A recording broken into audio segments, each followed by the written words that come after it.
For those of you that had the opportunity to join us immediately, welcome. For those of you watching this later, um, strap in, grab some popcorn. You're going to be in for what is inevitably going to be a really weird ride. And that is because today I am joined by Corey, this way, Corey and Terry from PC-Matic. Now, I think I'm going to ask the question that everyone is going to ask me. Are you guys freaking serious?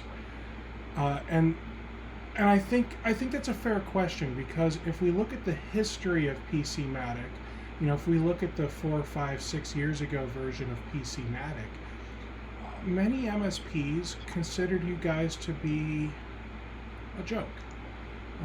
It very much looked like some kind of spyware, and then you had commercials like, wow, spyware with commercials. And it just didn't look like it would be a very good or legitimate product. And here we are today, like years later, and you're still around. So either you have fooled that many people, or the product doesn't suck as much as we MSPs think. Which one is it? Well, do you want to go first, Corey, or me to jump in there? Please be my guest.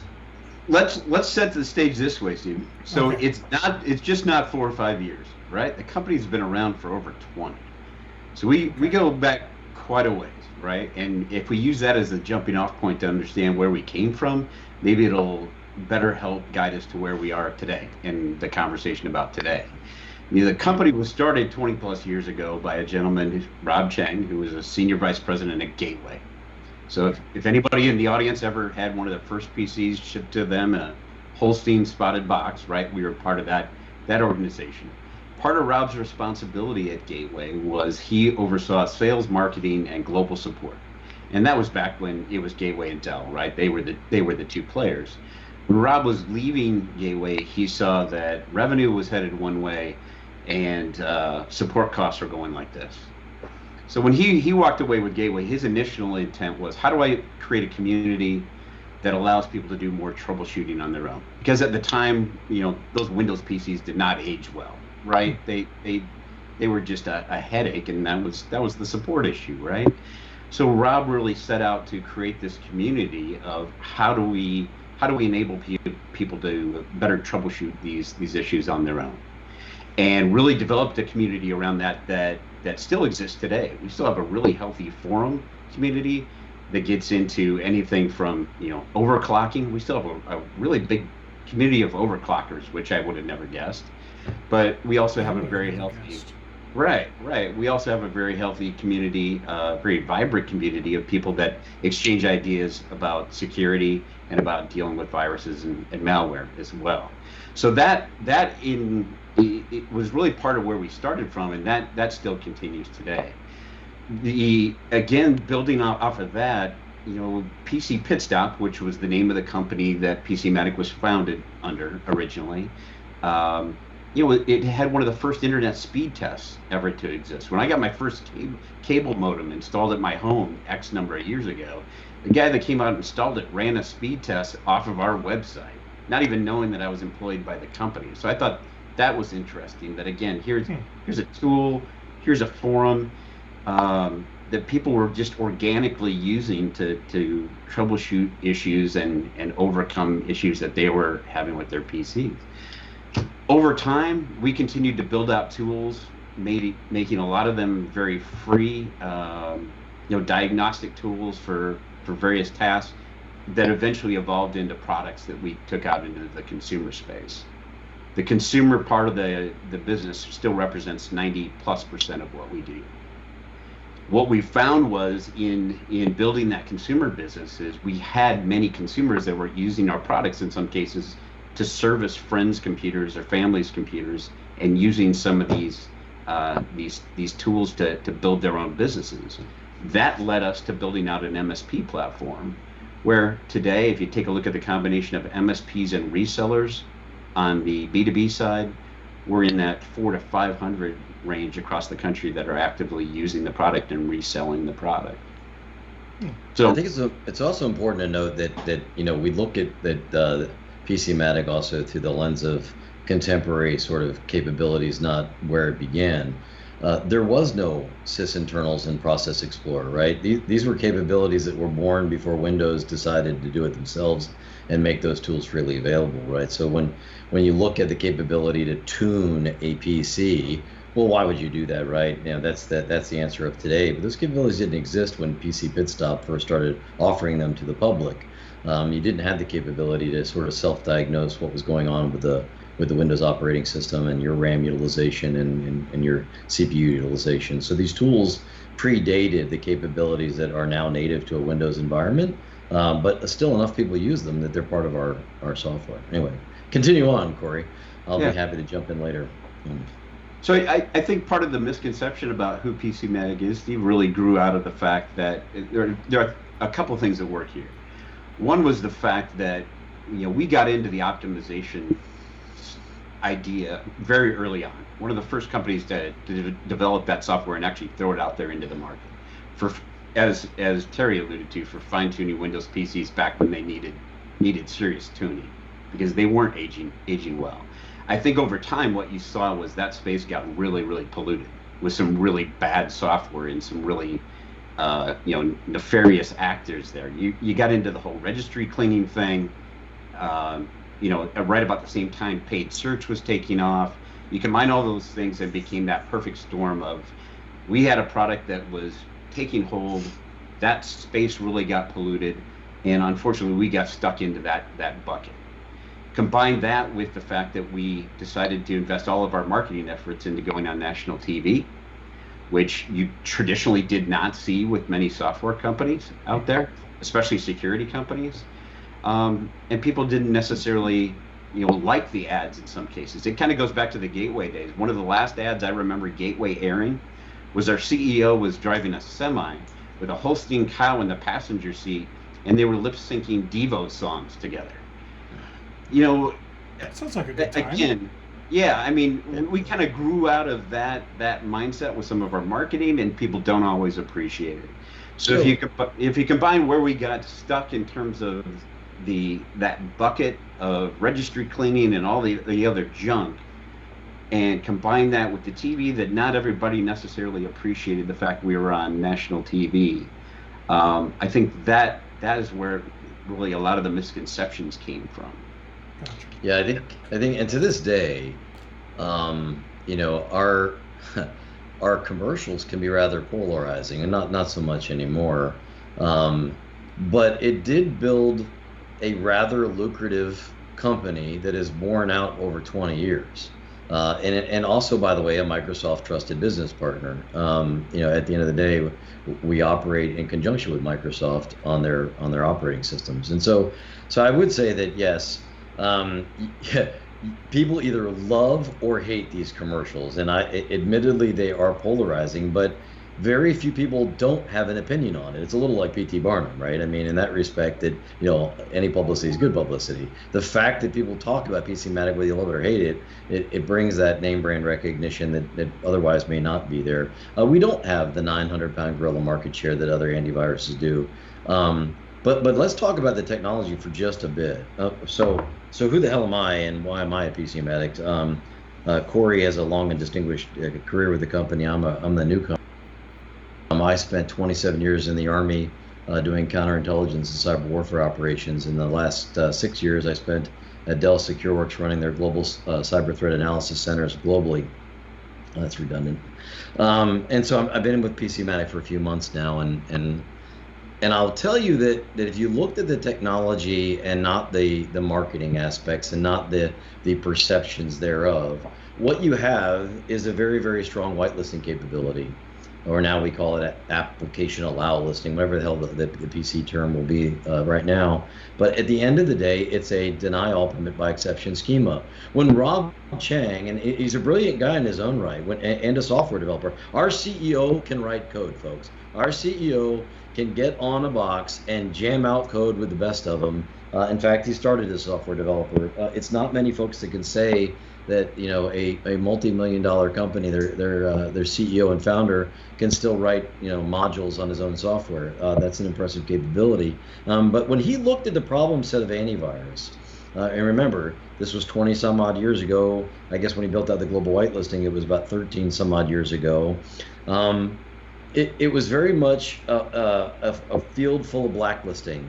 Like, allow everything to run, and we will use some level of heuristics, whether it be a signature, a hash, some kind of behavior that we exhibit, and then we will do something about the malicious activity post-launch.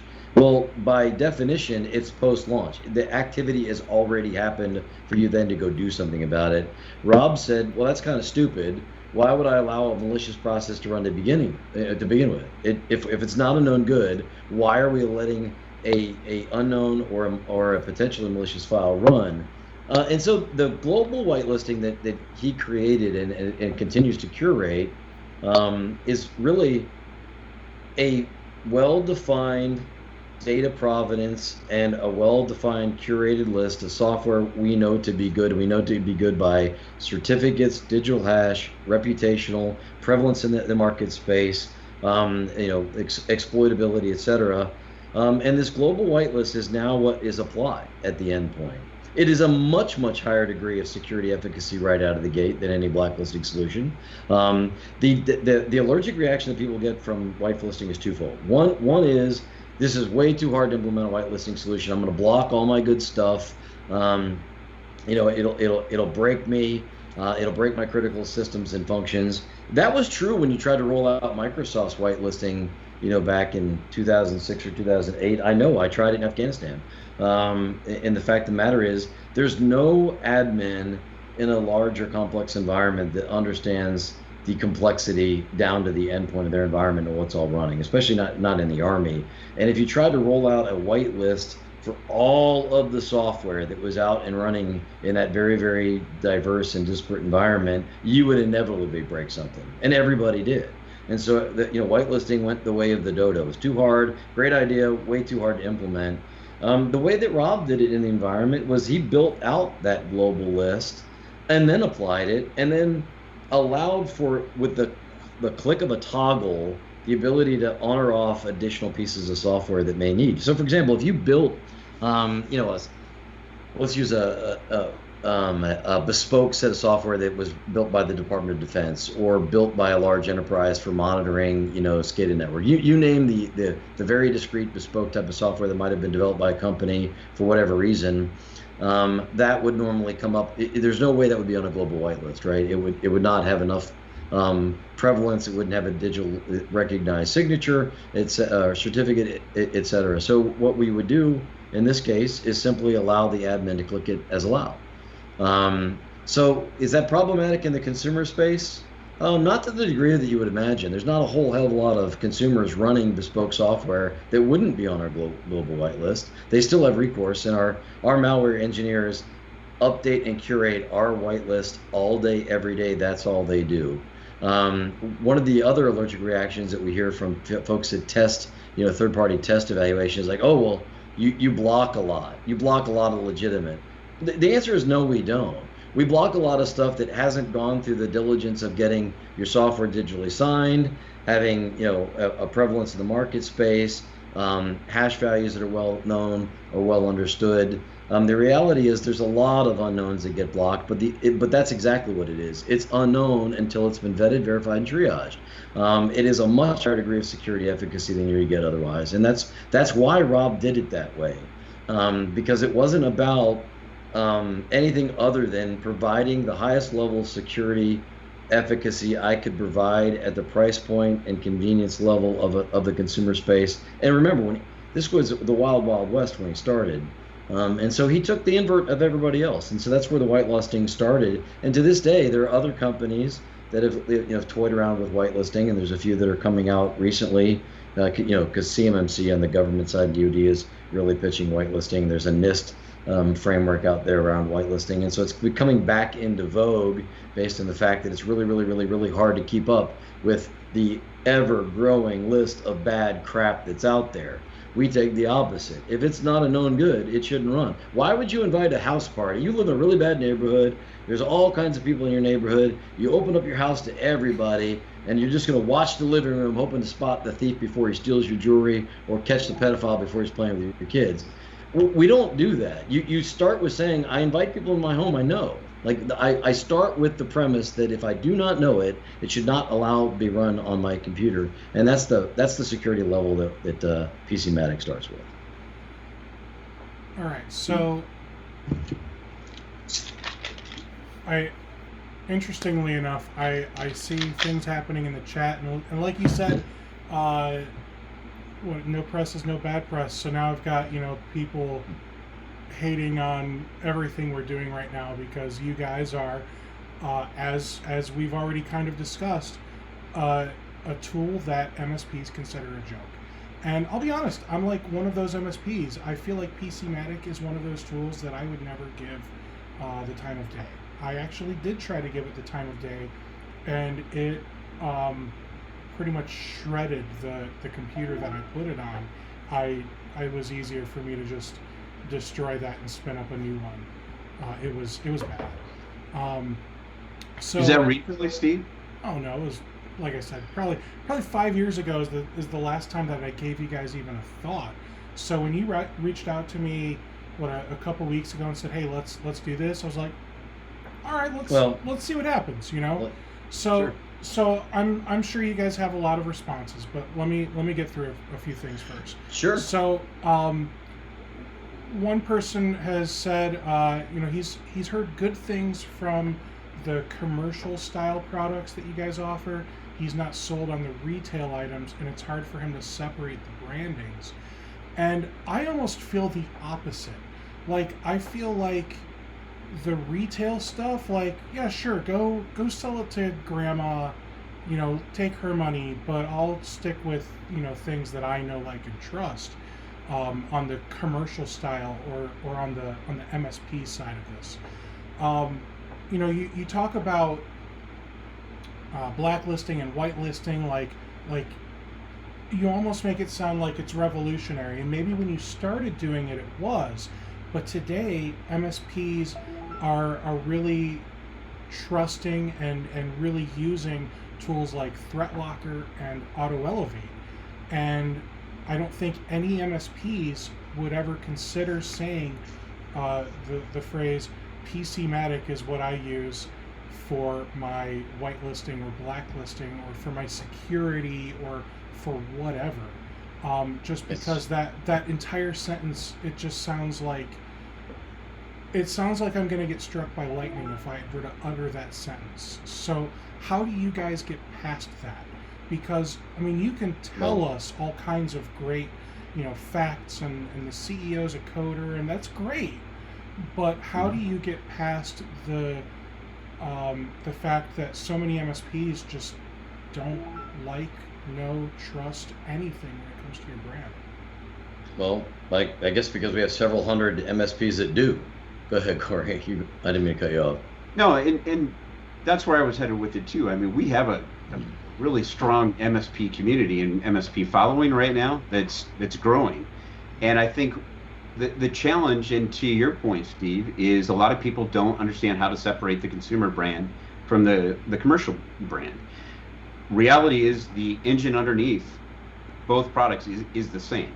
What we build out are interfaces that are more consumer friendly and more MSP or IT admin friendly on the professional side.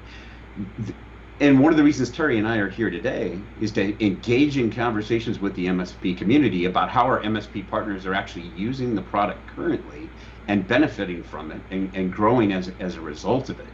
And we'll let Terry dive into the whitelisting piece. We're not here to say that what we're doing or the idea of whitelisting, because we mention it, is revolutionary. It's our approach to it. And you bring up ThreatLocker and some of the other ones. We're well aware of those products. We've got MSPs that are actively evaluating us versus those products and choosing us. So I feel like we quickly are building up a list of case studies that are going to show that it's a viable product in this space. Do we have to overcome the perception? Absolutely. But it's also that marketing engine that some of our MSP partners are able to leverage, and we're passing on leads to them on a daily basis that they're converting into paying customers as well.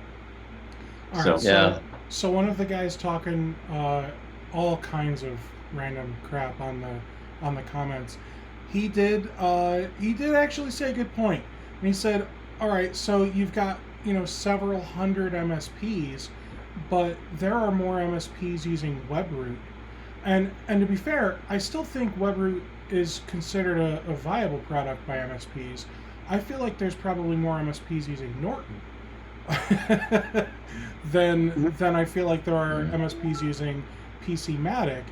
And again, it all comes down to the perception. Like, my perception of your company is not so great, as I've said. So once you make those case studies, you guys will be in good shape. But until then, this is obviously an uphill battle. Sure, and they're actually out there already, Steve, and happy to share it with your community if you'd like to see some of them. I just completed a few as recently as last week, so more than happy to share those. So yes. So I think I want to ask the question that was asked, though, is why should we trust you when more people trust WebRoot? And I feel like that might be saying a lot, because WebRoot's had its issues in the last few years. I mean, remember the last big thing that WebRoot screwed up, I think, was a couple years ago, when they just kind of accidentally made it so nobody could get on Facebook. Just a little oopsie. But, like for a company like WebRoot to just keep screwing up and MSPs keep using it, that says a lot that more MSPs trust WebRoot than they trust PC-Matic. So why should they trust you right now? Yeah, I guess, Corey, do you want to take a stab, or you want me to say it? Go ahead, and then I'll jump in. No, so I would say a few things. Number one, let's not dismiss market share. I'll say a few things. Number one, the provenance of the company is 100% developed and promulgated in the United States. And when I mean that, meaning everyone that's involved in the development of our tool is within the U.S. We don't have any challenges of who's developing our code and where that code is coming from, or who will share that data once that code is released. Number two, I don't mind being compared to another antivirus solution, because quite honestly, if you looked at the security efficacy of what you're protected from, it outperforms the vast majority of them. The challenge that people come into PC-Matic is like, you block legitimate stuff. That is partially true. We block stuff until it's been vetted, right? And that vetting process can happen in a matter of minutes. It could happen in a matter of hours, or it's usually a matter of minutes. But it is designed that way. It is not. We don't take that as a character flaw. We take the fact is, if it is not a vetted and triaged piece of software, we don't let it run. Period. Now, the other things I would say is, our software is not just antivirus. It has a fully functioning VNC. It has RDP controls. It has the ability to do command line interface. It has the ability to do endpoint monitoring. We're taking what we did with PC Pit Stop tools, and you get health awareness of your assets and your endpoints. You know what their CPU utilization is, their RAM utilization is. We know when they've logged in. We have login capabilities. You literally have a VNC, RDP control, and an antivirus all built into PC-Matic in a US-based only company with developers that are right in your backyard that you can talk to 24/7. You won't find a more responsive company. They'll roll out new features by Friday if they have a well-defined requirement based on their company base. I'll give you a perfect example. I invited one of my friends who's a very, very preeminent threat hunter to come in and kick the tires on our product, just for my own edification. One of the things that he annotated is that, and almost all the security solutions out there fail on this part, is within memory credential dumping using LSAS. There is absolutely zero legitimate network administrative reason, 99.999% of the time, to dump credentials out of memory for any other reason than to hack them offline and to come back in with stolen credentials. And so it's not in any other product. Whitelisting would say, well, LSAS is a legitimate program that needs to run as part of Windows, right? So our methodology is to look at parent-child relationship and process launching thereof. So all we did is we looked at the LSAS, and then we looked at the what child and parent relationships would be caused if I were going to dump that from memory, and we just blocked it. So again, we blocked the illegitimate uses of a whitelisted program, and we rolled that out and instantly annihilated the ability to dump credentials from memory and steal them. So a whole suite of advanced tactics and techniques were wiped off the table with that simple inclusion, and that was done literally in 3 days. 1 day to find it, 1 day to articulate how we could solve it, and 3 days to then code it and roll it out by Friday. I would bet you're not going to get that level of support from Webroot, Symantec, McAfee, or you name the other antivirus capability that's out there. So, man, I hope he jumps in the comments, because I just shared this with my RocketMSP group, and my buddy who's real big into security, he said, man, I should totally be on this podcast episode with you guys.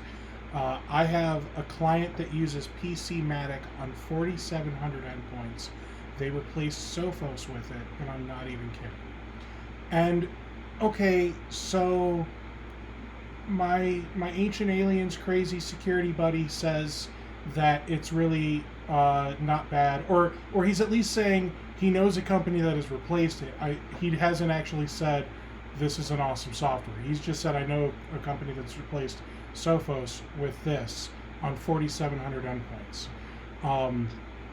So I would love to get his feedback, because I just feel like that would at least help legitimize you guys a little bit.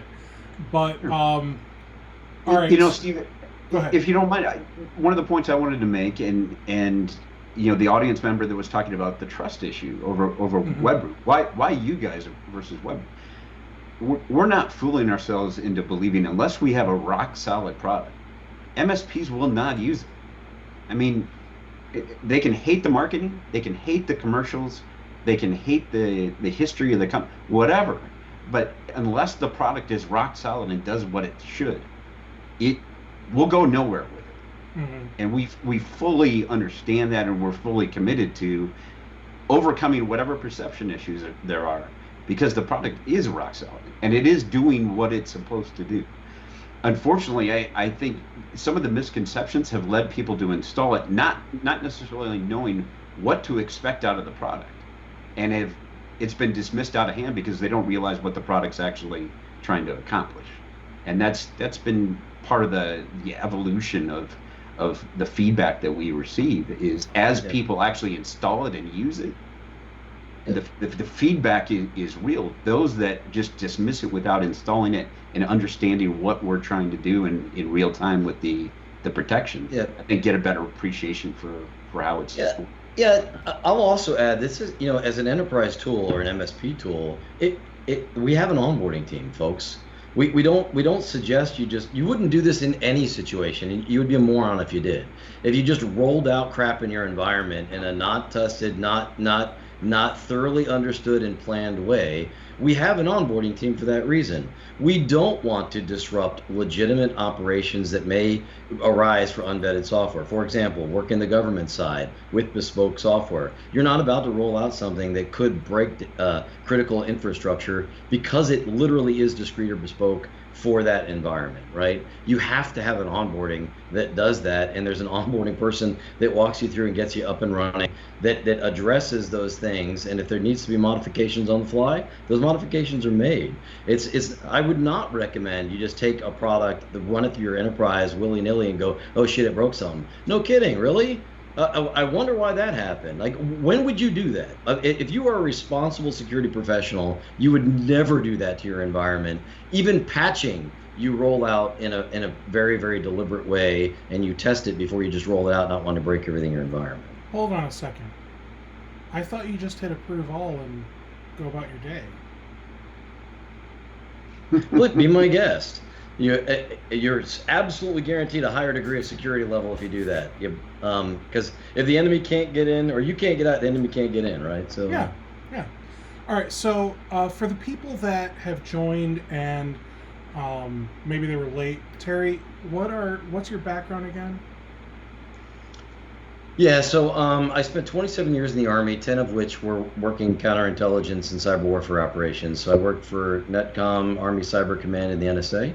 I was even the director of operations for Task Force Signal in Southwest Asia and Afghanistan. Let's see, I did 6.5 years at Dell SecureWorks, running all their security operations centers globally and all their cyber threat research and analysis. And I recently came to PC-Matic. Why did that happen? Well, not only do we know we're moving from the consumer to the enterprise space, but Rob Chang would very much like. Let me speak a little bit about sort of the culture here at PC-Matic.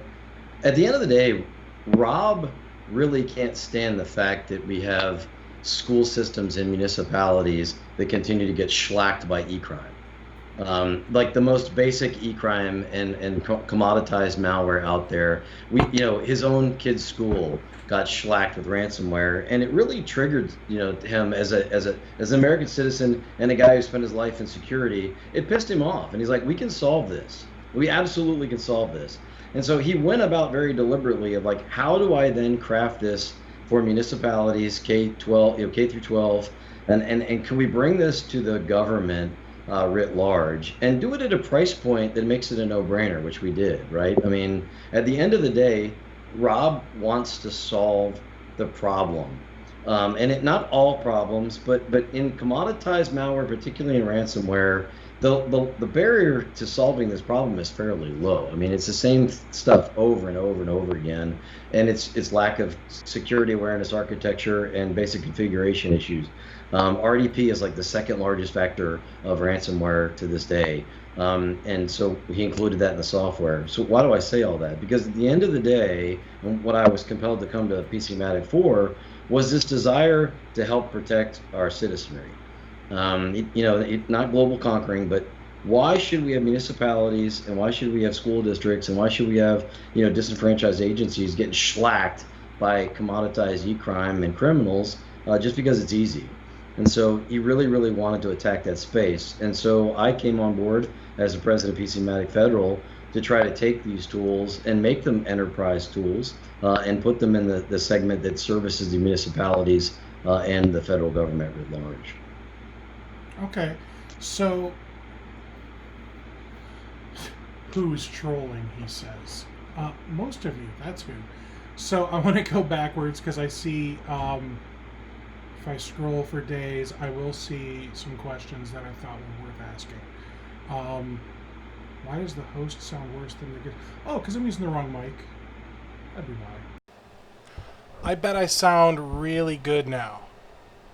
That I wish I would have noticed that sooner. Man. All right, so what's an MSP? Okay, trolling. Okay, I don't think my clients would take me seriously if I suggest using this. They'd be like, "What? Yeah. Didn't you say not to install crap you see on TV?" That's fair. Mm-hmm. That's fair. So, wouldn't it be fair to say that since don't install crap you see on TV is, I think, a fair statement from an MSP to a client who doesn't know any better? Don't you think it would be smart for you guys to like completely separate the brands? I'll take that one from a marketing perspective, Steve. A couple thoughts there. One, we definitely flirted with the idea, and even when we originally launched into the channel, we launched under a different brand. What we found quickly was we were losing any of the benefit we had from a long history of being promoted as PC-Matic, because we do have a fair amount of B2B traffic that we get, and leads and opportunities that we have since converted into paying customers as a result of the PC-Matic brand. So wanted to hold on to that. In working with our channel partners on a day-to-day basis, and MSPs in particular, the majority that I'm working with aren't spending a lot of time building their security stacks and then going out there and having a conversation with their customer about each brand that's part of that security stack. What they're having effective conversations around is, here's what I'm going to do as a managed service provider to ensure business continuity for you, Mr. Small Business Owner. And more than likely, that small business owner could care less what is in that security stack. They just want to know it translates into them being secure. So do we have partners that are actively promoting the fact that they are PC-Matic partners? Absolutely.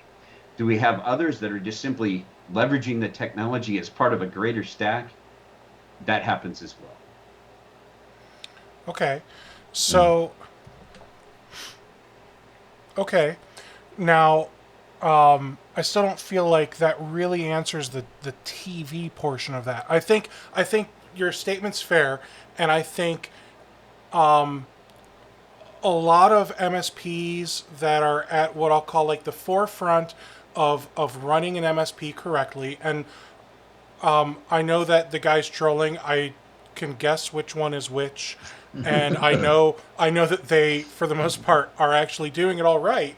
So they're smart. They're not telling people what products they use. So let's say I decide, let's say I want to be crazy and I'm going to use PC-Matic for my MSP and offer it to clients. I'm also embarrassed to say that statement out loud. So can I like change the logos and branding and just have it be like Steve's Really Good, but with a U and a backwards D? Steve's Really Good Security. I can completely change it. They'll never know it was PC-Matic because that's the last thing I want. We've always had a white label option like that, Steve. Okay. The majority of our partners don't use it. Okay. We do have MSP partners that are currently white labeling though. Yes.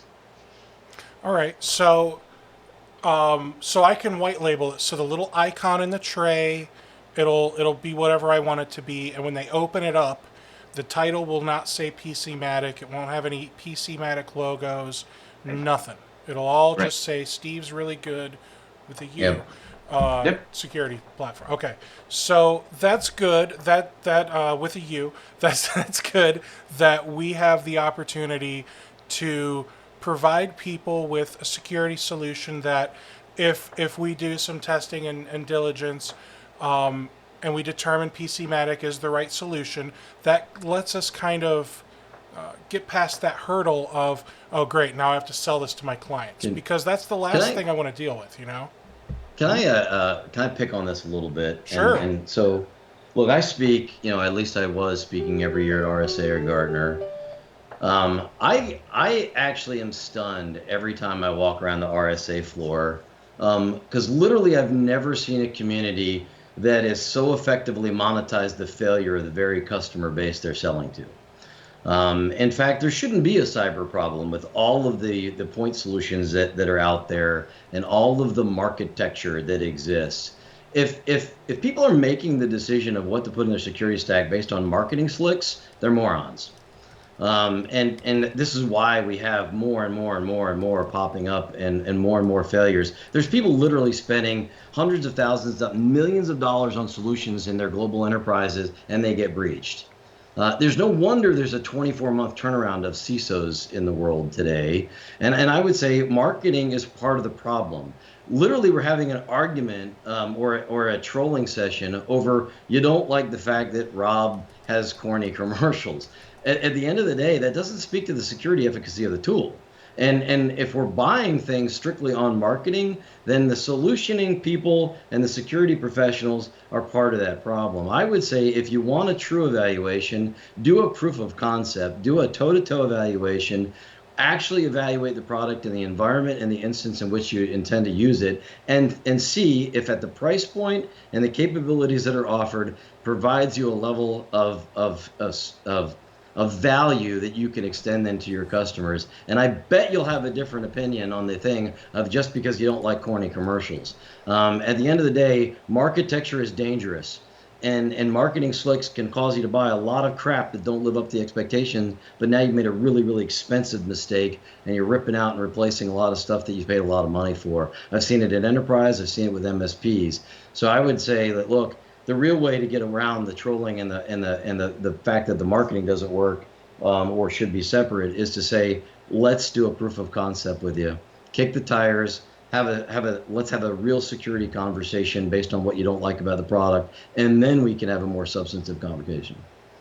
Okay, so let me ask some questions about the product itself. So I'm looking specifically at PCMatic.com/MSP because I'm going to go past all of the stuff that is B2C or even B2B. Let's just go straight to the channel stuff, right? So that's where I'm at. And the first thing I see is flexibility meets profitability. So one of the things that you said earlier is you want to make this at a price people can afford. So ballpark, what's it going to cost us per endpoint as an MSP to get in with PC-Matic? We're going to start you at 83 cents per endpoint as an entry level point there, Steve. And it goes down from there. We've got some pretty aggressive discounting based on volume from there, right? Okay. So the first thing I see is this is an MSP endpoint suite. It doesn't say it's just security, although it is security. It's this whole suite of tools. So it's got cybersecurity suite with zero trust whitelist security. Can you explain zero trust for people, for the trolls out there? What is the zero trust? Does that mean that you trust nothing except what's whitelisted, right? Okay. Yeah, so if we're going to get into so we're using whitelisting in as far as a predicate to zero trust. So if you looked at the NIST framework for zero trust, they're going to say it's a user object permission schema. And so it's multi-factor authentication for users and the objects that they say. What we're using this in the terms of is you should start with saying that the applications on your system should be fully vetted and verified before you give your users access to them. You should not have unknown software running in your environment, period. Whether it be adware, whether it be bespoke software, it should be enumerated and it should be signed. It should be well understood and well defined and its purpose known before it runs in your environment. And somebody asked where development is. I know that you guys are in USA, right? The whole team. You don't outsource to Zimbabwe, China, Korea. No one. Yep. Okay. And all developers are W-2 employees. None of them are 1099s. That is correct. Okay. And that's company wide, Steve. So it's not just limited to development being in the U.S. Support everybody. Okay. And right now, I know you guys are working from home. Before this, were you guys working out of an office? Always 100% work from home. Interesting. I don't have a problem with that. I know some people think an office makes you a real company. It's what it is, you know. All right. We would contend, Steve, we wouldn't be the company we are 20 years later without that being our model. I think that's fair. One of the challenges.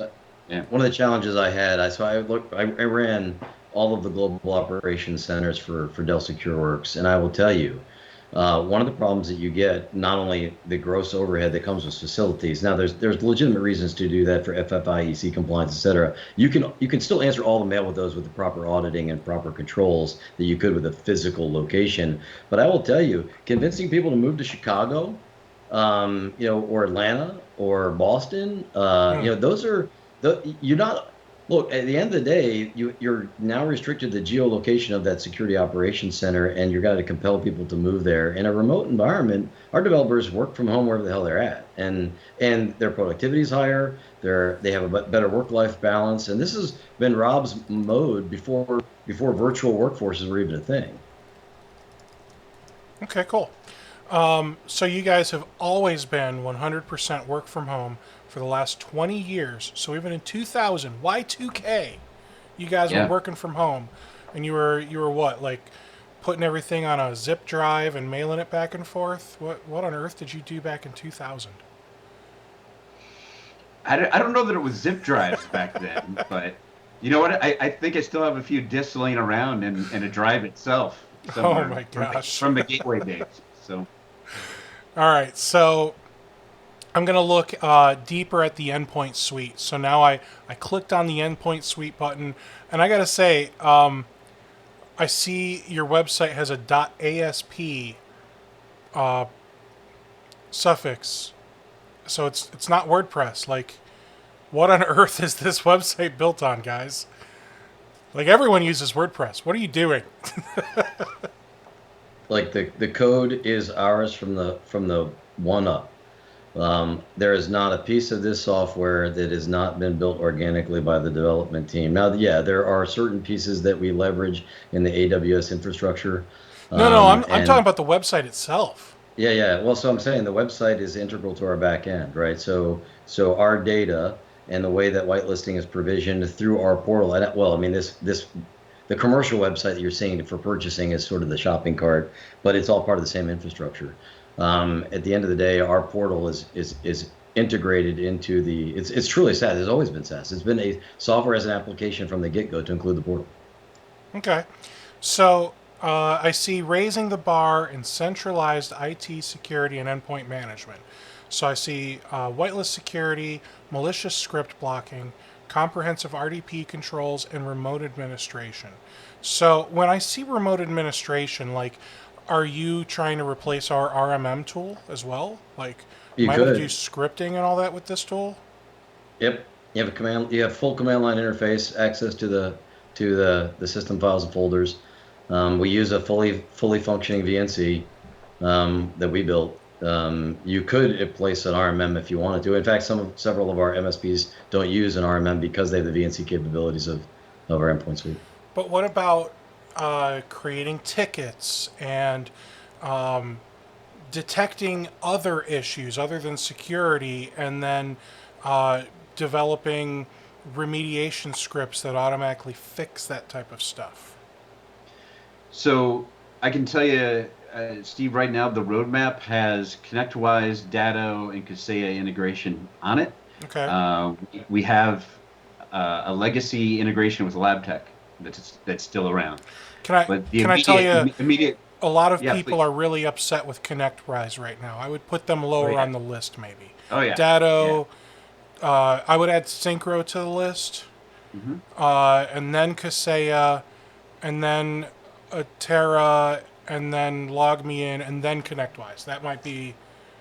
Uh, Actually, that's good feedback. I appreciate the that. No, I'm last serious. couple were jokes, but yeah, ConnectWise. There's a lot of people using it, but I see a lot of people jumping ship, and it's a concern. I would definitely put Datto, Synchro, Kaseya. Those three need to be up there. Yep, they are on the roadmap. So Good. to your point about further integration, help desk ticketing, everything else, yeah, that's on the horizon. Okay. That's good. That's very good. Now, I see device authentication. Now, as an MSP, I don't know about other MSPs, but I think I take the smartest approach where I look at the pretty picture and the headline and I don't read any of the words. So I see device authentication with like an iPhone and an iPad, and I immediately think, oh, cool, it's got like two-factor authentication. I don't need Authy anymore. What what is device authentication? Terry, you want to dive into that at all? In terms of what's on the website, I don't know. So the way we do device authentication is exactly that. So each host name. So what we'll do when you roll out the endpoint agent, we can pull from Active Directory to get your asset enumeration, but those devices themselves are uniquely identified in the system. So it'll be host name, the certificate, the IP address, and then individual user who gets access to the portal then also has credentials. And there is a feature where you can allow users at the endpoint to touch the agent. We strongly recommend that capability be turned off, and only administrators get that capability, especially in a managed environment, so that the only authentication that you have from endpoint to the portal is the admin or the admins plural that have access to that environment. So it's a fully MFA environment, but each individual device is also recognized by certificate as when they log into the system. Okay, that sounds good. So if you actually read the cute little text that's under that, um, ensure that the tools don't get into the wrong hands. Unique device authentication identifies each device that attempts to log into your management console, and even when paired with correct credentials, automatically blocks devices you don't trust. Hmm. So even if I just gave Walton Online my username and password for the PC-Matic admin console, he wouldn't be able to get in? He would need to be on the device that was, so you would need the username and password, that person's certificate, plus the device that was authorized to access from. And then do you have 2FA on like the admin portal? Yes. Okay. So if we want to take it a step further, we can get like a Google, gosh, what do you call that? Google Authenticator. I use Authenticator. Authy, yeah, or Duo So or that one of is those others. right now it's ours. We're building that out. In fact, we're actually also in the process of building out a SAML architecture so that you could use it for any number of single sign-on architectures if they're SAML compliant. So we're actually part of the federal suite that we're building out will include that. So that'll get rolled backwards into the enterprise once it's complete. Should be done somewhere around the end of October. Okay. Um, a gentleman by the name of Enigma must be the guy I was talking about earlier. So just to point out, I have a client we do security things for. They have PC-Matic on over 4,000 endpoints. So his opinion, because I think he knows, I was just going to ask, how's it work? He says it does work okay, not like the super best in my opinion, but the whitelisting is a compelling feature. So to be fair though, I mean this is a guy that's got like, he security is like an Yeah. ogre, which is like an onion, right? So he's got like 19 different security applications he'll install on every computer, and I've only heard of a third of them. So, Well, in the spirit of open and honest communication, like there are EDR functions traditional, and I'm the traditional. The EDR market's only been around about 2 years, but if you looked at it, the ability to threat hunt would be difficult with our capability. gotcha. And Okay. I say that because if you're really going to do forensics, like I'm looking across my architecture to decide what happened post breach, the capability it would be very difficult. It's not to say you couldn't. Like you have absolute access to each of the endpoints, but it would not be a forensics capability like you would see in a purely carbon black or a Sentinel One or even a SecureWorks TDR solution. If you were trying to piece together an advanced tradecraft attack. But the reality is the market segment that this particular product suite fits in, that's not really high on the to-do list, right? Gotcha. You usually end up activating an IR, retainer, et cetera. They bring in tools. And folks that I say, that I've actually had this debate, and I ran a team of incident responders and threat hunters, and I will say that the average entity out there that's being managed by a provider doesn't have the capability in-house to do real threat hunting. And it doesn't matter what tool you pull on there, they wouldn't know what to make sense of. It's still going to be really, really false positive prone. You still have to know what you're looking for, even with the best of the EDR tools. And so we're not a forensic replacement. Is that on a roadmap? I don't know. We've been talking about it. That's a big departure from what we've been doing traditionally, and it would be a big, big investment, and it's an already crowded marketplace. And so the question is, do we really want to go and become in the forensics bucket? I don't know if we do. We see a Okay. lot more viability in the whitelisting capability because it's part of the NIST framework. Very cool. Um, all right. So you said, and maybe I just misunderstood what you said. You don't feel like your product is doing the job of an EDR, of a true EDR solution. It depends. Well, so I won't say that. What I mean in the EDR, we focus on prevention, Mm-hmm. which is why we picked the whitelisting solution. We focus on network management and IT operations, meaning I want to know the health and welfare of the individual architecture that I'm managing. And we do have containment. So if you wanted to prevent the spread of something, you have the ability to contain threats. The one piece that we do not have that would fit the Forrester or Gartner definition of EDR is a forensic capability, meaning I'm going to pull logs and I'm going to do an investigation of what happened from, patient zero through the rest of my damage assessment. That capability doesn't exist in our product. I mean, you could do it on a small environment, like I have 50 hosts. I could pull all the information I need from our solution, PC-Matic, to do that. But if I'm talking 5,000 endpoints and it was an advanced tradecraft breach, I would probably look to another solution.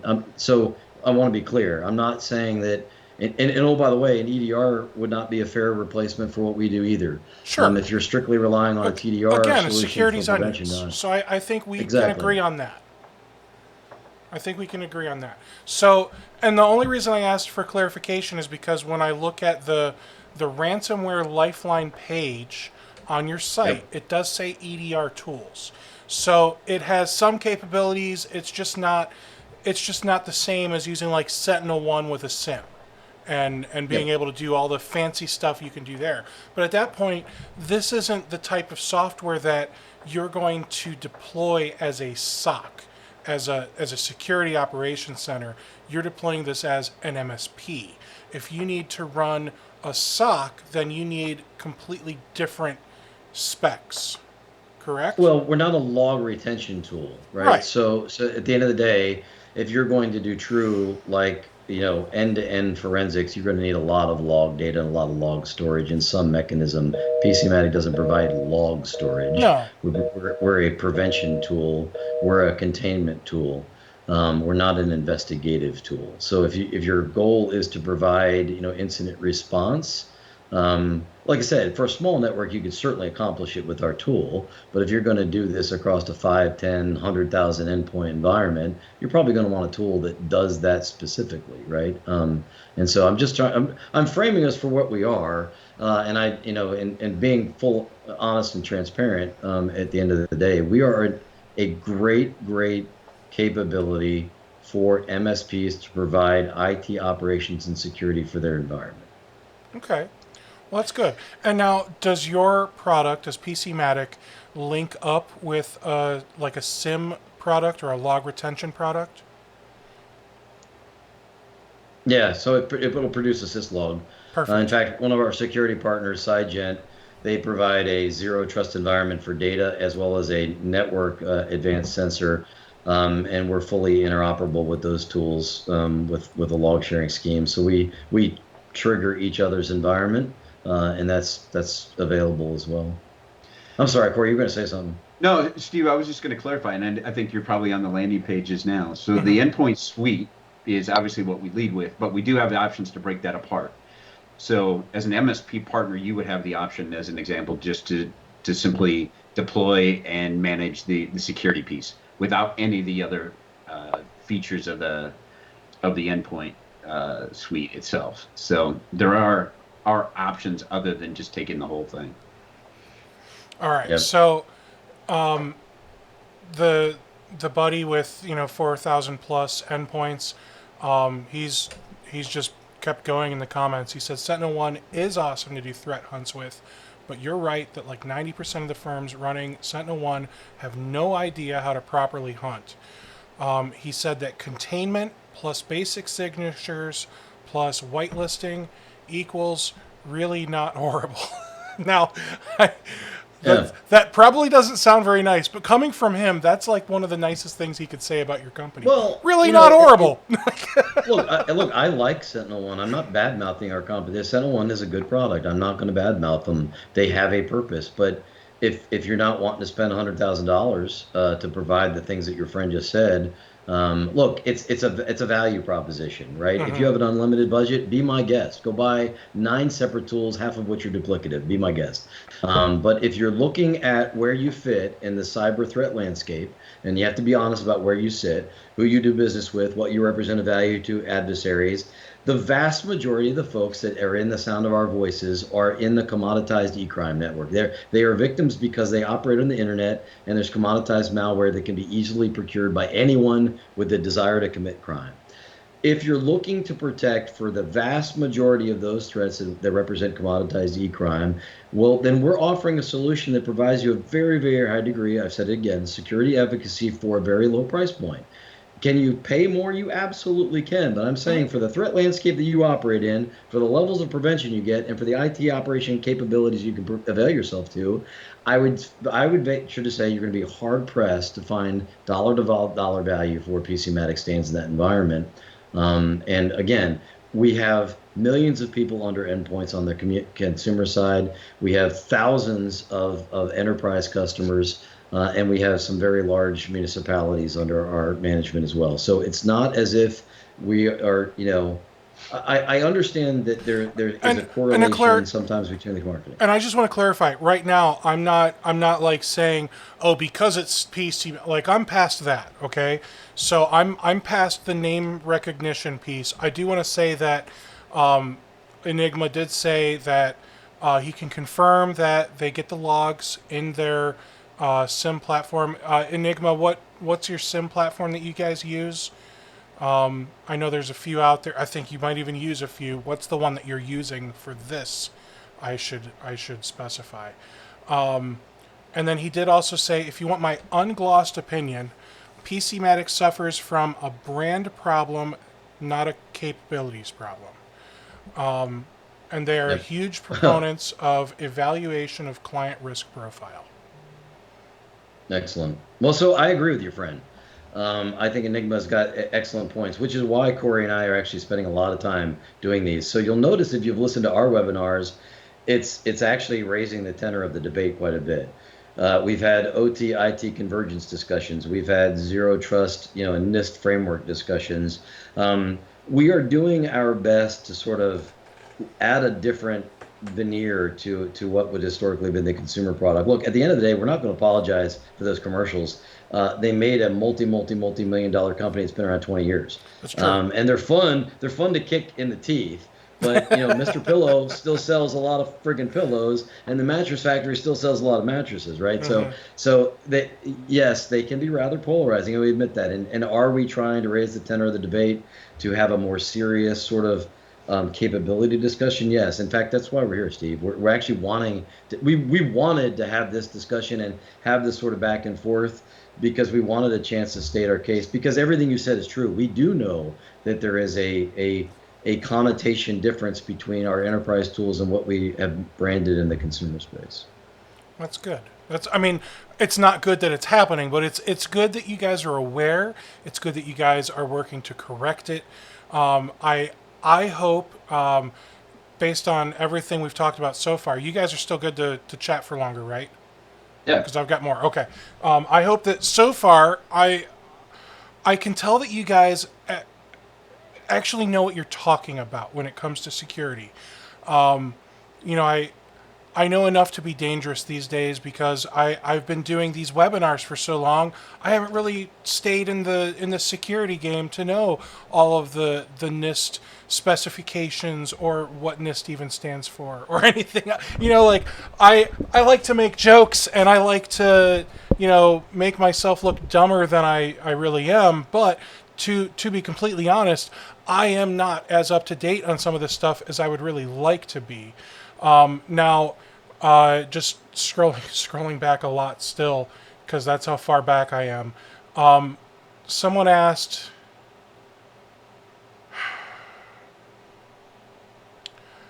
if you were interested in signing up as an MSP, maybe we're a small MSP, or maybe we just do break fix, and we're headed into the market.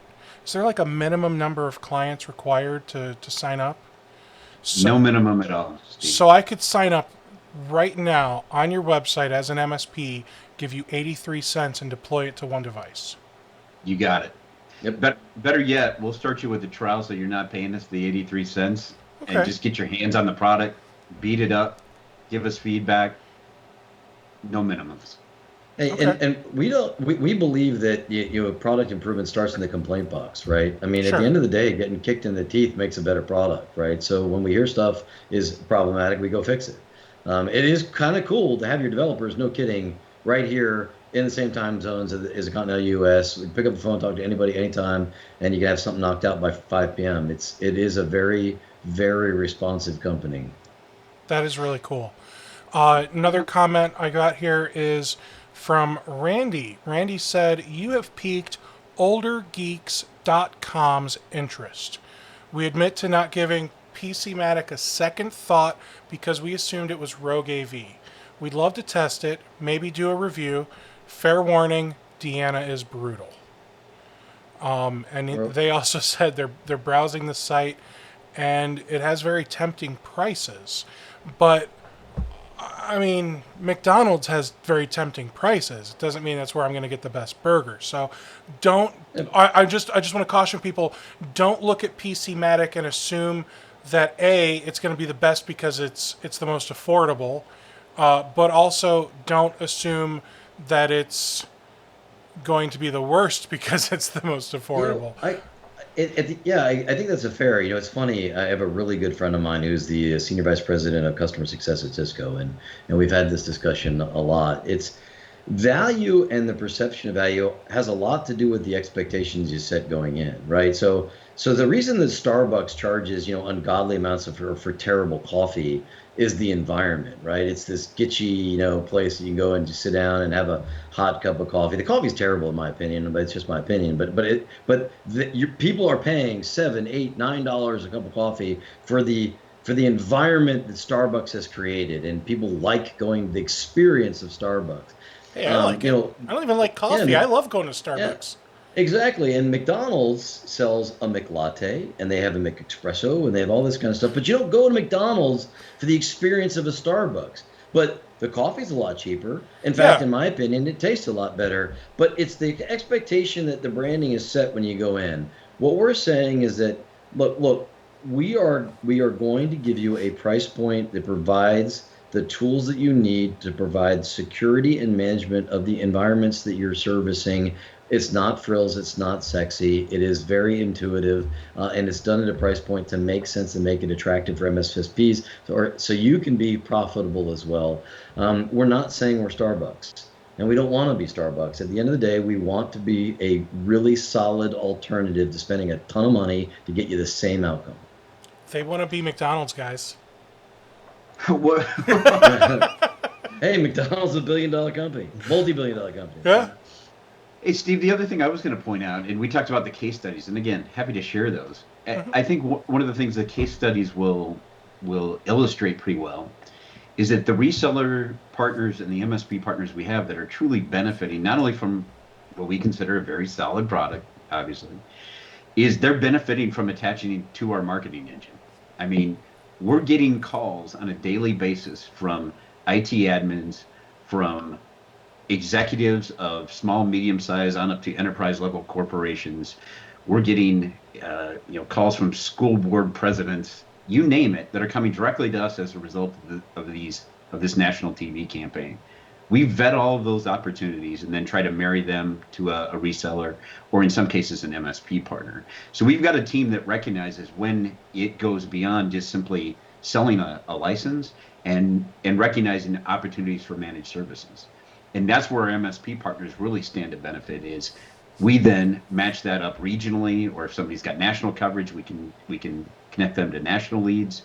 But the partners that are really excelling are those that are taking that to heart and being very, very responsive to what we're able to drive on a national basis. We've even kicked around the idea of bringing our MSP partners into our TV campaigns as well, or at least helping co-brand for those that would want to go down that road. Others that are going to want to white label it and just leverage the technology, great. But man, if I can give you 5, 6, 7 leads a week as an MSP, I mean, most MSPs we're talking to are dying for leads. They're dying for real opportunities without having to be out there beating on doors themselves. Well, there are a lot of MSPs that they're great techs. They might be great at security, but they just suck at running a business. They suck at sales. Yes. They suck at marketing. So if you're going to help out and do that and have a product that doesn't suck, that sounds like, it sounds like a good thing for people. Randy asked, I may have missed this, but I'm interested about numbers. So, what kind of percentage of detections and removals are you hitting? Are you researching your own definitions, or are you subscribing? No, well, so two things on that. Again, we focus on denial, permit by exception. So we're not looking for indicators of maliciousness, unless it's, of course, already known malicious software. We're looking for known good. So by default, where we fall down the traditional, and it's not fall down, it's just we're being compared to a blacklisting solution. So a blacklisting solution gets evaluated on how much badness they detect. We detect all badness because we don't allow it to run. Like if it's not a known good, it's blocked by default. Where we get hit with some of these third-party test evaluations, like, oh well, you blocked legitimate programs. No, what we blocked was a legitimate program that hadn't proved it was legitimate yet. And so once it's proved legitimate, it is then allowed to run. It can be either done at the global level or local level. And so to say that we detect badness, everything is bad from our perspective. If it's not a known good, it is treated as if it is bad, period. And so we have a vetting and a triage process. So where everyone else in the blacklisting space is trying to find malicious software, we don't care. We just assume everything's bad. We're looking for the software that is then good, which is why we get a much higher degree of prevention ratings. But where we get schlacked is like, oh, well, you blocked legitimate programs. Yeah, initially, that's no crap. That's what we're designed to do, is block everything that's unknown. And our malware researchers are actually validating, if it's whether or not it's good. If it's not good, it stays in the unknown quarantine. Now, local admins can override the global list. So as the MSP, I can click some buttons from my portal, and I can say, yes, of course, I want you to run the Honey Coupon app extension for Google Chrome. Exactly. Yes. No, exactly. So it's an unfair comparison, and why we've struggled with traditional AV testing, and we've done it on the detection side. Well, again, we're 100% preventative. It's not known good, it doesn't run. But where we get challenges like, oh, well, you block legit software. No, again, we blocked unknown software that has to prove its legitimacy to allow it to run. Does that make sense? Yes, it makes absolute sense. So we have a very high degree of detection. So Enigma said this earlier, and I didn't realize that it was like a to be continued type of statement. He said they're huge proponents of the evaluation of client risk profile. You might remember me saying that earlier. He evaluated what PC-Matic was doing against the client risk profile, and you guys are 100% on track. It fits in their profile, and Enigma's company is not pushing them to change from PC-Matic. And then he immediately after that said, both of you look like you've wanted to yell at auditors before. Sure. I have yelled at auditors. I've actually been an auditor, so I've yelled at myself. I got audited in college, so I'll just say it right now. I've had my experience, but I'll yell at them. In the Army, I actually had a year and a half where I was the Army evaluator for all the global security operations centers, and I had to do that job and determine where they fit against all the frameworks and published stuff. And I will tell you, that's a miserable life. Thank God for people willing to do that, but that can be rather horrible. I will also say that audit compliance. If you're building security for compliance, you're probably still not going to be secure, right? I mean, checklists are just to make sure you're doing net hygiene, and I do agree with Enigma. Look, if you were looking at as an MSP or any other security provider to take on a nation state with an individual point solution, you're deluding yourself. Like I used to work at a 3-letter agency. If a nation state wants in your environment, they're going to get in your environment. But the vast majority of folks, if you looked at the last 3 years running, and you looked at my Gartner talks, you'll see that 83% of that which affected all the incident response engagements that our company did, 83% was commoditized e-crime. And only then a 7% slice of that remaining piece was advanced tradecraft from a nation state. And they were attacking huge global energy concerns or developers of defense contract. There are other reasons why they're going after that because of where they felt in the cyber threat landscape and what they provided to that level of they were a vector for someone else. The vast majority of folks for which you'll fall into the bucket are in that, like I've said it before, commoditized e-crime, and I don't need to spend millions and millions of dollars to try to answer a very remote portion of the cyber threat landscape when the vast majority of things that are going to kick my butt is commoditized e-crime. And that's what is still like the average, or I guess last year on average, the ransomware attack ransoms came in at 63K. How many of your MSP customers, the customers of the MSP, could afford a $63,000 hit just out of the blue on a Monday morning?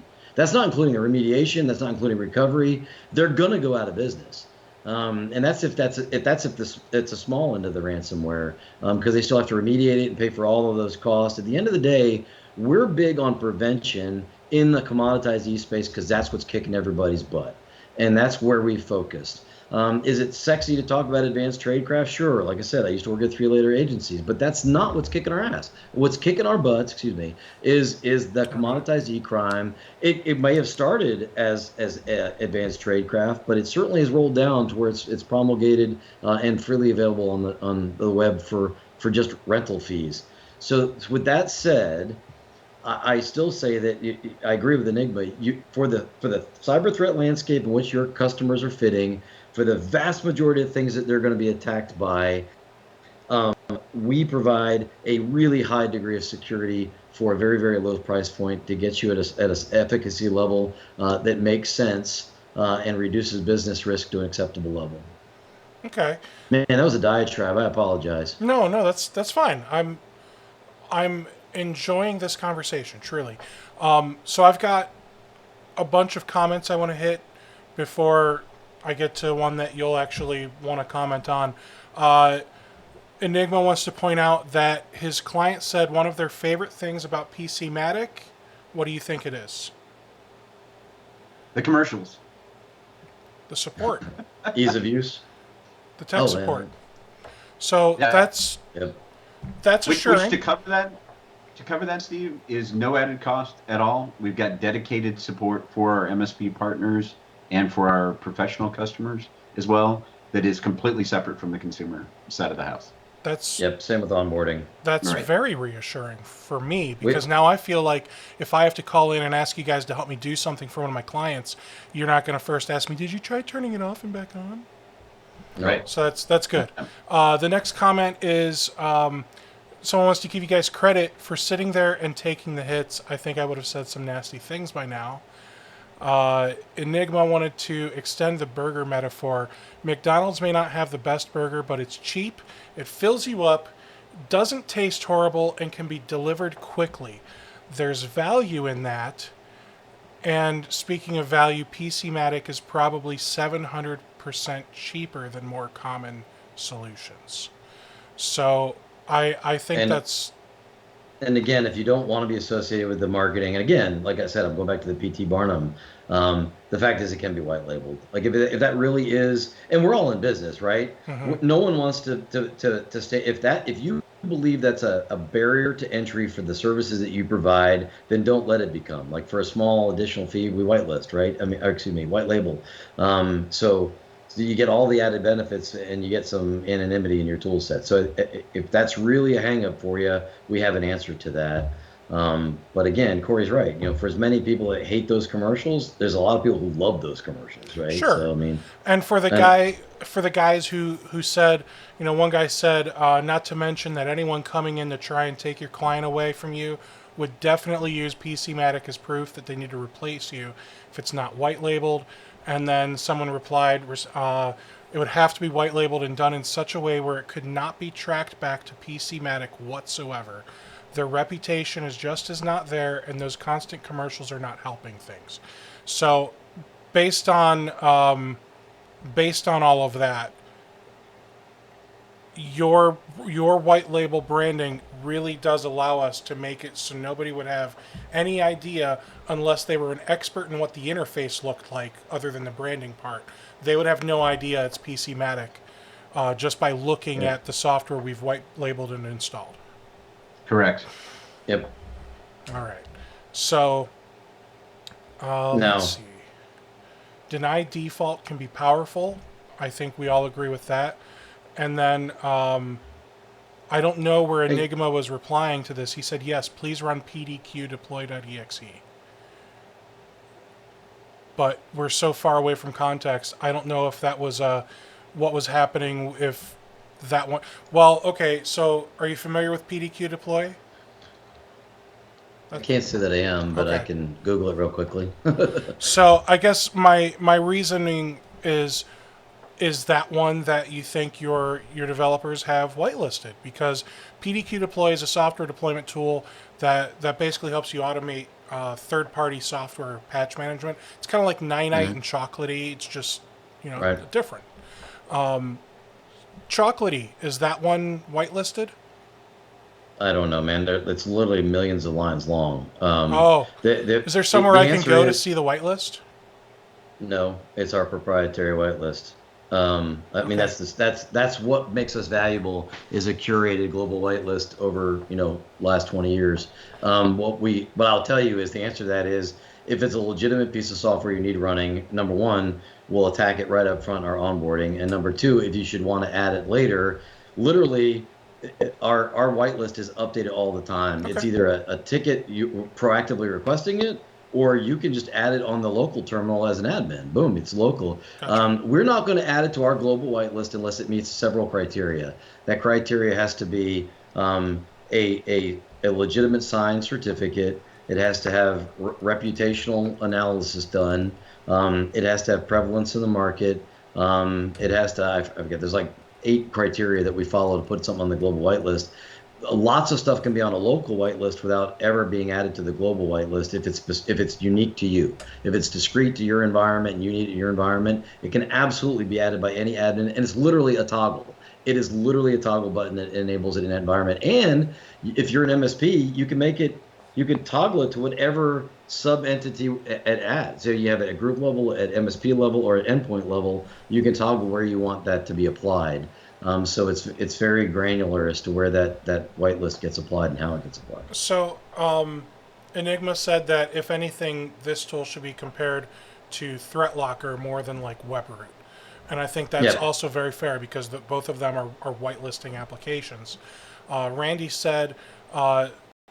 so I think it's oldergeeks.com. I hope I got that right, Randy. We have thousands of indie devs who have their free or open source software on our site. So basically, it is most likely that your software would block most of it. And before you answer, I think I can answer, because I believe the answer is probably, but we as the MSP can go in and say, no, don't block it. Just let it happen. That's It's actually the thing I say with most things in life. Shh, just let it happen. My clients usually like it. So the one thing I noticed with ThreatLocker is I can install ThreatLocker in like just watch for now mode. Like, I can install it and it'll like see what all's happening on the computer, and then I can say, whitelist all of this. This is definitely a nope, and go. So when we install PC-Matic, I suspect it doesn't have like training mode. Nope. It's just immediately it's on. It's on, like Donkey Kong. We've argued about this extensively, and we fall down on the side of better safe than sorry. Okay. If we have an onboarding team and we have a remediation team, that if it's legitimate, we can make that turn on in a matter of seconds. But we'd rather lock down your environment and not let malicious crap running. And here's the other thing. There could be a lot of stuff that your users have added to that environment because they've had admin rights on their endpoints that they shouldn't have, that you still don't want running, right? At the end of the day, we don't want to learn badness. We just assume that we know what good looks like. That runs right from the get-go. Anything else should be triaged, and that's our going in position. We just say it's better to deny all permit by exception. And when you learn, how do you know the person learning is going to learn correctly? We've always approached the problem set with the inverse logic. Like it needs to be proven good before it's allowed to run. So what if you whitelist something and then the developer decides after, I don't know, 9 months, 15 months, whatever, they decide to do something a little scammy to try and make more money. Do you ever like go back and just kind of double check and make sure that this should still be whitelisted? Yeah, we did the same. Well, we did the inverse as well. Like if something had a reputational, a lot of this is fake AV or pop-up ware. That sometimes starts with legitimate companies that go down that spammy route, and then some start spammy and get more legitimate over time. We do have a learning period where we reevaluate. We call it our internal true false positive, where we compare our list to the sources that we use to vet, and we do that at regular intervals to make sure that the assessments we made are still legitimate. Perfect. And if our analysts got it right, like, so if for whatever reason someone adds something to a global whitelist and 5 days later, Virus Trolls just starts, saying it looked legit, but it's really not. Here's all the second stage downloaders that were included in it, that are being reported by whoever. We'll go back and relook to make sure that we got it right. Those are minority cases, but they do happen. Sure. And I suspect something like that wouldn't happen with like Microsoft Office 365, but it could happen with, one of the older geeks.com indie developers. If it's a smaller application, you guys might not ever see it meet the criteria. So it might be one of those things where we have to put it in the custom whitelist. And at that point, it's our responsibility to make sure that this thing still belongs in the custom whitelist. Yeah, it's a good way to clean up your environment too, right? I mean, it will, if it's not known, it gets triaged, and that triage can be a very liberating process, right? I mean, it's triaged by us, PC-Matic, for its legitimacy, but it also needs to be triaged by the admin. Like, why is this on my environment? And should I override PC-Matic because it is serving a very legitimate purpose in my environment, and it could have been built for your company. Like, you paid a software developer to build your integration, or your ticketing system. It's never going to be on anyone's global whitelist. But again, it's simple toggle that'll enable it in your environment. It really is stupid simple as far as whitelisting and blacklisting software inside the environment. Well, that's cool. So, consumer grade PC-Matic, is that automatic blacklist still, or do you whitelist that one? Whitelist. Whitelist all the way. I had to get my stab in there. All right, so for anyone who is sensitive and anyone that cares about this topic, like there is a significant move in the government as well as industry to get away from the terms of whitelisting and blacklisting. And it doesn't matter. We can have a debate of what the legitimate intent was for those terms. It doesn't matter. In today's environment, they've become trigger points. So the industry is moving to denied and permitted applications. So what you're saying is that all lists matter? Yes, you said that, Steve. I made no such pun. I'm just saying that when we talk about these in terms, and the reality is the environment that we all live is changing, and I understand. And it's probably so everyone knows we're going to start adopting whatever the majority language is that's adopted. So right now the government's leaning towards allowed application lists and denied application lists. Well, let's do it like a traffic light: green list, red list. Yeah, we could do that too. And then you could even have a yellow list for the ones that the MSPs add. And I am quite sure that if it involves a color, someone will get triggered. So we will not go there.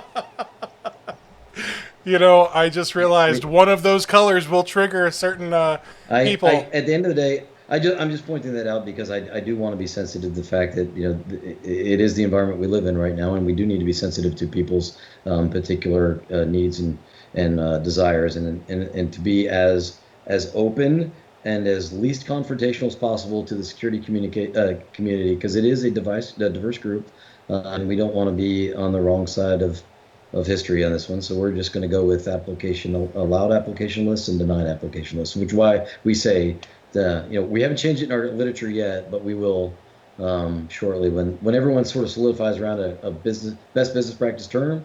We'll be changing that as well. That's really cool. I gotta say, this is tough. Having to like completely change the names of things just because of things. I don't even like talking about it because it's frustrating, and not because I don't really care one way or another. Like I don't care if it's a white list or a everything's allowed list, or if we just want to call it an Oscar the Grouch list. I don't care. Like, I, but I also am not the one that has all of these issues right now. And I only mention it because I don't want it to become distracting when the literature starts to change. So everybody knows that's happening in the industry. No, that's fair. What we really see is we want everyone to be on the same page, if at all possible. Here, if you're looking at NIST, if you're looking at CMMC, and trying to comply with a particular level inside CMMC, let's make sure we're talking about the same technology. Okay. And I think there are any number of folks in our space that are trying to decide exactly what that's going to be. But as long as everyone's on the same page, great. Oh, good. Gentlemen, I'm sure that there are some MSPs that still won't give your software the time of day or try it. And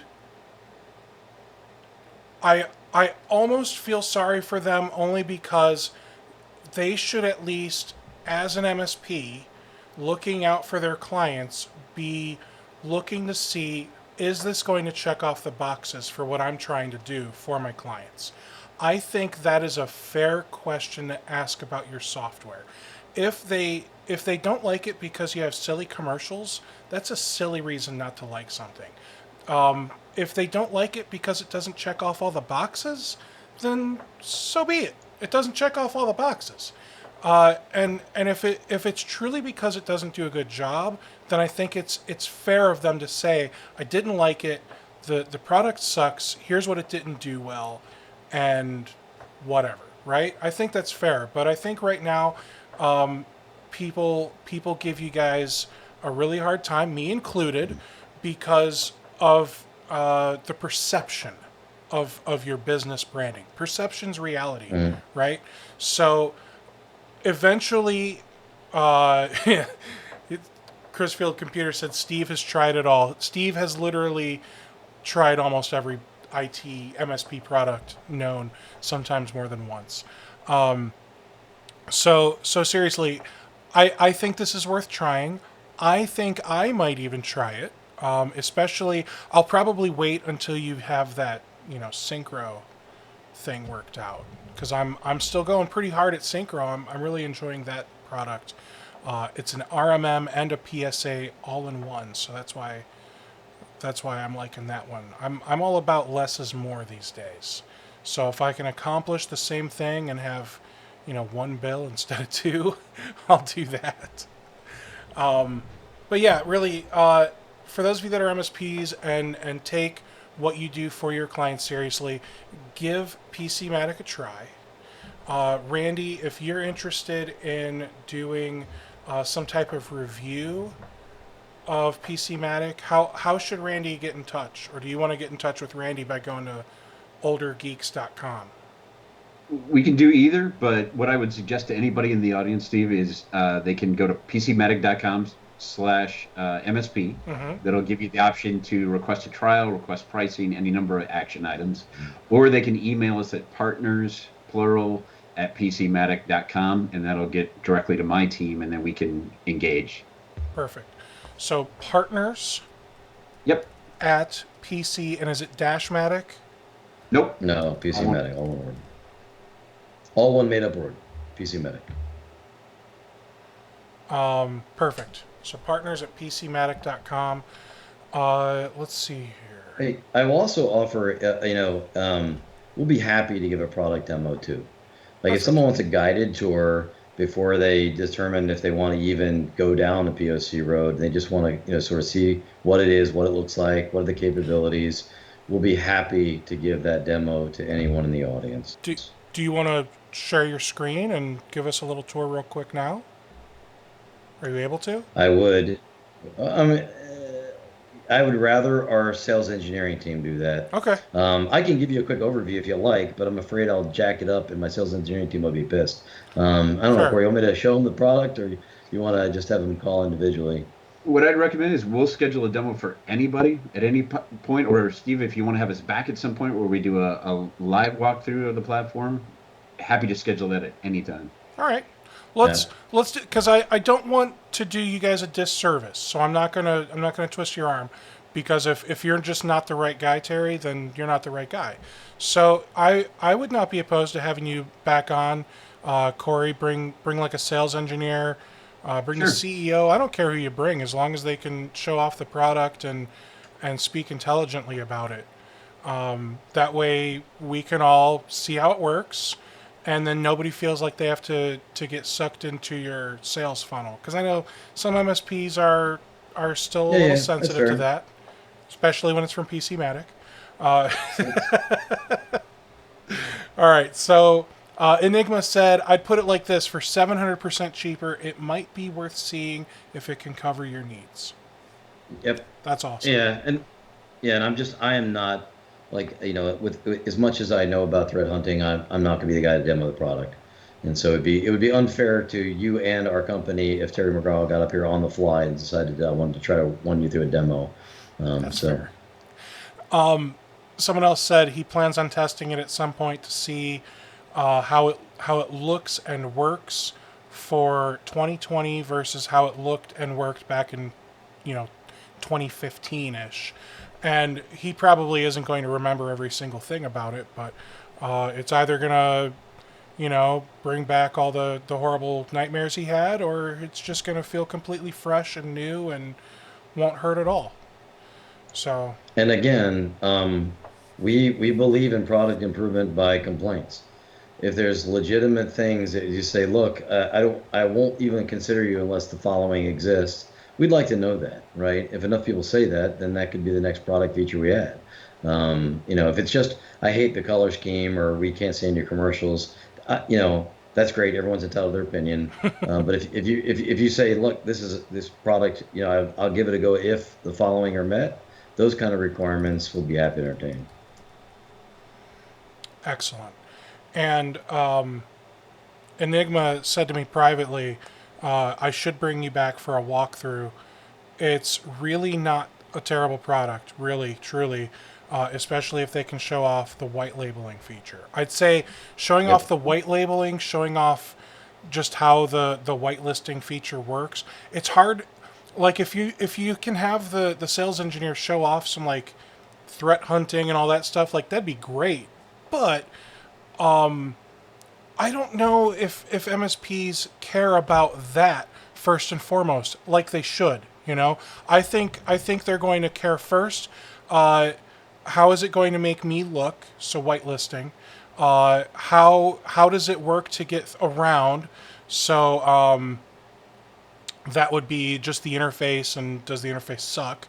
And then how does it perform on my end user's computer? I think those are the first three things that many MSPs, not saying it's the right way to do it, but I think that it's,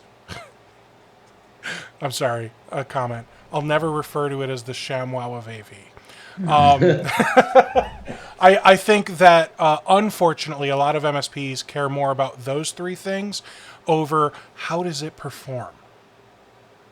Yeah, so there's a couple things on performance. It is when we did have a third party evaluated, it is the least resource intensive of all the endpoint agents out there. Because again, it's the methodology we use. We're not using a tremendous amount of heuristics on the endpoint to try to figure out behavioral analysis. We're just saying if it's not known, it don't run. It doesn't take a lot of computational analysis to do that. The flip side too is it does have the features that a manager would want. A network manager wants to do command line interface, wants to get in and see root directory, wants to see file structures, wants to understand what the resource utilization is of those endpoints. All that stuff is freely there. We didn't talk much about the RDP feature, but that's a huge improvement over anything else out there. Literally allows you to keep RDP off by default, toggle it on when you need it, schedule it when you need it, and make sure your RDP ports are in fact managed, not guesstimated if I have them open or closed to the firewall, etc. And we do know that MSPs and large enterprises use RDP all the time. This is a really, really cool feature that didn't exist a couple years ago. And it does answer the mail on a lot of the initial vectors for ransomware. So having said that, I think your folks would be pleasantly surprised if they looked at the features for the feature's sake and not for the marketing sake. Because the inverse is also true. That means if you're overly swayed by marketing, what's your security acumen? I'm That's giving fair. you the Pepsi challenge. That's fair. So I got to say, I'm delighted by what I've heard. M. Brock says, thanks, guys. You represented your company well. So hopefully the next guys just do as well. Corey, no pressure. I'll never refer to it as the ShamWow of AV. Asterisk. That is funny, though. Asterisk anymore. So. Anymore. Well, that's good. That's That's progress. All right, guys. Hey, look, we appreciate the time. We appreciate the opportunity. And we appreciate the open-mindedness. And look, we expected this debate. The reason we're here is we know that this is a challenge. And like every trend, things change. And so we want to be able to have this discussion, have the debate, and have a legitimate discussion of capability with your audience. Awesome. I look forward to having that product demo. We can schedule it as soon as you can. Sounds great. I will get in touch with you, Steve. We'll get it on the books. Awesome. Hey, thanks so much for doing this with me today, guys. I hope you don't have a limp. I hope you can walk well. Please go get yourselves a nice frosty adult beverage. You deserve it. Man, I was a paratrooper for 27 years. I limp just for getting out of the chair. Oh man, I've got a buddy that I think you would like. He has a YouTube channel. He loves jumping out of planes, and now he does it with like a camera attached to his helmet, and now he's doing it where he's got like I don't think it's a CB radio. What's the amateur ham radio? He jumps out with a handheld ham radio, and he like dials it into certain frequencies and just has conversations with people on the ground miles away. And apparently it's a hit with some types of people. So I feel like you two would have some really great conversations about the jumping part, not the nerdy CB radio thing. But we can do that on the next podcast if you like to do it. All right, guys. You have yourselves a great day, Thanks. great afternoon. I'll see you Thanks, all at the next Steve. one. Hey, and thank you for the comments from your audience. We don't take offense to it. That's exactly what we expect and we want, and we're willing to have that discussion anytime. Awesome. Thanks, Steve. My pleasure. Thanks, brother. Bye, everybody.